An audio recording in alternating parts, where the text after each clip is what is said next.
I am in the top 1%. And that's what makes you just you and me, me. I'm in the top 1%. I'm in the top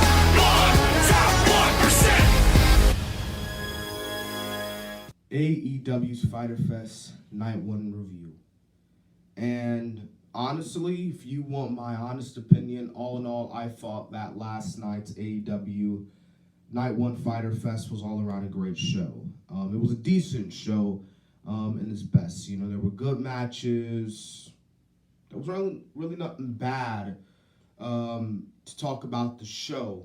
I really have nothing against this show. Maybe one or two, maybe even three little criticisms here and there. But all in all, I thought that for a show that, you know, didn't really have that much, it was an all-around a nice show. You know, now, obviously, when I look at the lineup for Night 2, obviously, the Night 2 lineup is going to be just as better and just as good as Night 1. But I'm not here to talk about Fyter Fest Night 2. I'm here to talk about AEW's Fyter Fest Night 1. Before we get into AEW's Fyter Fest Night 1, I just want to point out for anyone who didn't read the news and didn't hear last night, who didn't watch AEW Fyter Fest, Jon Moxley and Brian Cage will not be taking place next week on the Night 2 of the AEW Fyter Fest. No, instead, it is going to take place 2 weeks.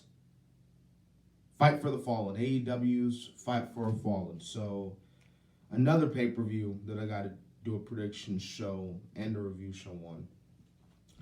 Anyway, we kick off the night with the Jurassic Express Jungle Boy and Luchasaurus taking on MJF and Wardlow. And, you know, MJF obviously cutting a promo before the match, you know, talking about how, oh, you know, we're in a ratings war, you know, stuff like that. This was actually a really good promo from MJF, you know. I don't care what anyone says. Week by week, MJF continues to impress me. And this is why I personally believe that MJF is going to be one of the biggest stars in AEW in the coming years. He might not seem like a star now. Well, to me, he does, you know, especially with how he's doing his job well as a heel, you know, keeping the lines of kayfabe, you know, because we live in a world today, we live in an era of wrestling where kayfabe is dead, where it's hard to keep kayfabe. You know, you look at The Undertaker, you know, when you look at The Last Ride, this was like, and you see him doing all these interviews on ESPN and the WWE Network, it's like, holy crap, this guy has kept kayfabe for nearly 30 years. And look at him now. The Undertaker is now showing us the man behind The Undertaker, the man behind the dead man, Mark Calloway. And I just find that really amazing. By the way, if you haven't seen The Last Ride, go do it. It's an amazing documentary and just 10 out of 10. Love it. Say what you want about WWE, but man, when it comes to their documentaries, bro, they are just, as AJ Styles will call it, phenomenal, bro. So you should check that out. Anyway, starting with the tag team match, I thought that this tag team match playa was actually pretty decent. You know, for an opener, it was pretty decent. If you look towards the end of the match, MJF hit Wardlow near the end of the match, which, again, teasing the split between Wardlow and MJF. Some people would say that, you know, who knows, maybe MJF and Wardlow will fight at All Out in September, which will probably lead to MJF getting his first singles loss here in AEW. Others have said that MJF will probably challenge Moxley at All Out for the AEW Championship. So who knows? One of those factors could happen. Who knows? But like I said, man, this is a pretty good match, you know. Pretty good tag team match by, you know, 4 pretty good competitors. And yeah, that's all I got to say about the tag team match. So next we got the AEW Women's World Championship on the line between Hikaru Shida and Penelope Ford. And dude, let me tell you something. I was shocked by Penelope Ford's like her in-ring presence tonight. Like, she shocked me tonight. I think that this had to be one of Penelope Ford's probably one of her best matches, and because I haven't seen a Penelope Ford match that was good. So if there's anyone who wants to tell me, well, you know, DC, Penelope Ford had this other great match, please tell me in the comment section. But Hikaru Shida, all-around great champion. You know, for a women's division that is not that good, I think we can all be in agreement here that the AEW women's division is not that good. You know what I mean? When you have Britt Baker, someone who is literally injured and cannot compete, and yet she's still one of the most talked about women in the division, then that lets you know right away that, man, oh man, that, you know, that the division sucks. But like I said, man, Hikaru Shida and Penelope Ford went out there and they put on a really good standard championship women's match. It was amazing. Hikaru Shida, again, like I said, showing her dominance as the champion. And even though Penelope Ford lost the match, don't count out Penelope Ford just yet, because I think that this shows that, man, Penelope Ford is going to be something really good with the AEW women's division in the near future. There was one problem that I did have with the match, though, and that was kind of Kip Sabian. And here's the problem with Kip Sabian, bro. Why is Kip Sabian coming out and just like trying to get in the way of things? It's cringe. It's cringe. Like the way he came out and the way he tried to distract, you know, Hikaru Shida. It was just, oh my God, it was just bad. You know, I don't care what anyone says. Kip Sabian has to be one of, all around he's okay wrestler. His matches are okay, but Jesus, the kendo stick spot was just so overselling. It was, in my opinion. I don't know what you guys think, but that was my personal opinion. But let's see what I'm trying to also say. Hikaru Shida, wins. I got nothing else to say about this match. All around, it was a pretty good match, and Hikaru Shida retains, which she should have, because she absolutely deserves. Yeah. Now we get to the Cody and Jake Hager match for the TNT Championship. Now, here's my thing with the Cody and Jake Hager. Here's my thing with Jake Hager. You know, when Jake Hager debuted in AEW on the debut episode of Dynamite, AEW was building Jake Hager up as this monster. And if you look in real life, Jake Hager is undefeated in MMA. He's like, what, 3-0 in MMA? So, as Chris Jericho called it, that makes him one of the baddest men on the planet. And they tried so hard to make Jake Hager seem like big time, to make Jake Hager seem like this destructive man who can beat you up and can tear you apart. And don't get me wrong, out of the Jake Hager matches I've seen recently, I think that this was one of his best matches, you know? I think that all around this was a really good, decent match. I didn't think it was a boring match. It was all around a standard, solid match. I had no problems with it. It's just that the problem is that I understand that you're trying to make Jake Hager But in my personal opinion, like I said, no matter how hard AEW tries to push Jake Hager as this monster, I just feel like that at the end of the day, Jake Hager is gonna be a solid mid card, in my opinion. And even when WWE, I mean, look, and I understand, but DC, you know, I was Jack Swagger. This is Jake Hager. This is different.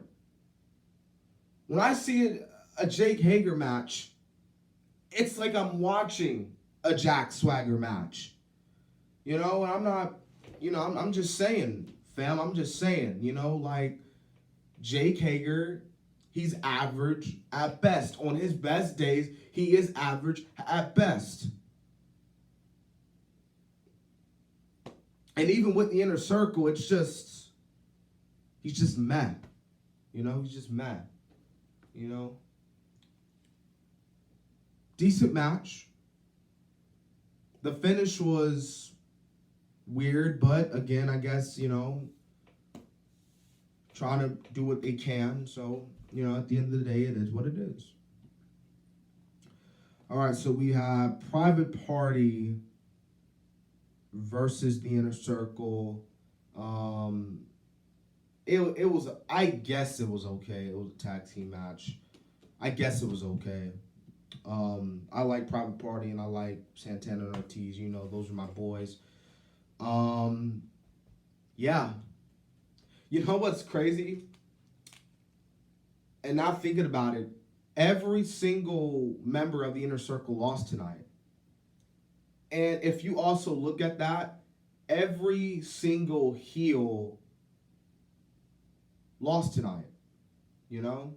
MJF and Wardlow lost. They're a heel. Penelope Ford, she's a heel. She lost. Jake Hager, he's a heel. The Inner Circle, Santana and Ortiz lost. They're heels. And I can't really call the Best Friends heels. They're more of like baby faces. So I can't really call them heels. But besides that, all the heels lost their matches.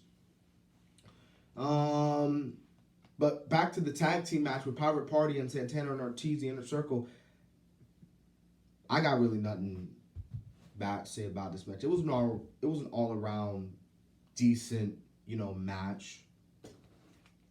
So getting to the main event, we have Kenny Omega and Adam Page versus the Best Friends here for the AEW World Tag Team Championship. And boy, oh boy, why didn't they put the titles on Best Friends? Why didn't they put the titles on Best Friends? You know, it was so cool how, you know, the Best Friends, the way their entrance was by most people, you know, coming out with Trent's mom, and then he loses, and then they lose. That's crazy, man. That's crazy.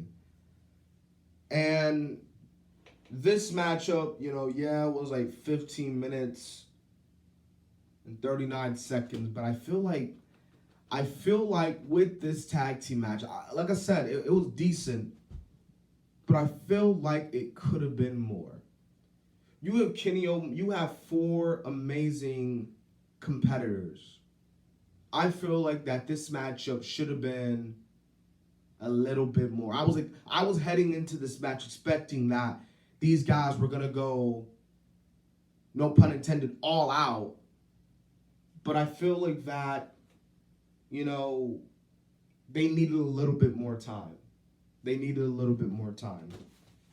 But, you know, I understand, you know, you had TV time and everything, but it was like 9:40 something when they was wrestling, but they should have been a little bit more longer, you know. And the best, in my opinion, the Best Friends should have won. You know, I know some, you know, like, that's just my opinion, because I felt that the Best Friends, you know, they just deserved it. If there was anyone that was going to dethrone the Best Friends, and if not the Best Friends, then who knows? You know, maybe FTR might dethrone Kenny Omega and Hangman Page. Maybe the Lucha Brothers might do it. Who knows? I don't know. But, you know, it is what it is. Kenny Omega and Adam Page will actually be defending their titles against Private Party next week. So, wonder who's that gonna win that match. I'll talk about it in next week's prediction. So before I end this review off, I just want to give out a few quick points. Jericho. First off, if you do stumble upon this video and you are Canadian, happy Canada Day to you. Obviously, if you saw Jericho's outfit, it rocked Canada because he's from Winnipeg, you idiots. So, yeah. And Nyla Rose is actually going to be facing a mystery opponent. So who is? And I don't want to get into it, but I'll talk about it in my predictions next week. I will. So, yeah, but like I said, all around, this was a great show. If I had to say which show was better between NXT and AEW, I have to say both NXT and AEW was good. Because here's the thing, people. I know we're all talking about this whole Wednesday night war, AEW this, NXT this. Oh, I'm going all over social media, Twitter, Instagram, Facebook, you know what I mean? Just seeing everybody like, oh, AEW is better. No, NXT is better. Oh, what are you talking about? Triple H is doing an amazing job with NXT. No, Cody is doing an amazing, and Tony Khan is doing a great job with AEW. Oh, AEW is bad. NXT is bad at this. No, AEW is bad at that. It's like, dude, why can't I enjoy both products?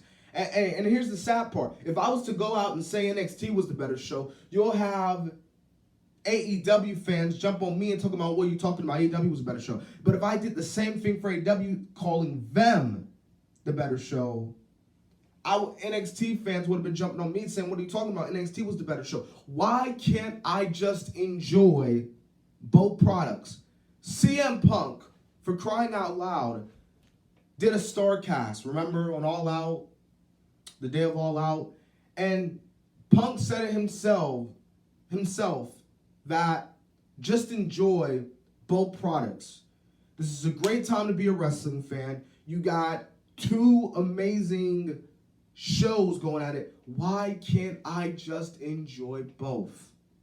Why can't I like NXT and AEW at the same time? Why do I have to choose? That's one of the main problems with wrestling fans. And who knows, I might actually, maybe before the week out or next week, I'll probably put out a video why wrestling fans suck. But stuff like that is why I can't, some people can't deal with the wrestling community because they constantly complain. And when you choose this side, they're like, well, why? You know what I mean? It's like, bro, why can't I just enjoy both products? Why do I have to choose between AEW and NXT when they're both great products? NXT is great. AEW Dynamite is great. Why can't I just enjoy the two products? Why do I have to choose? Why?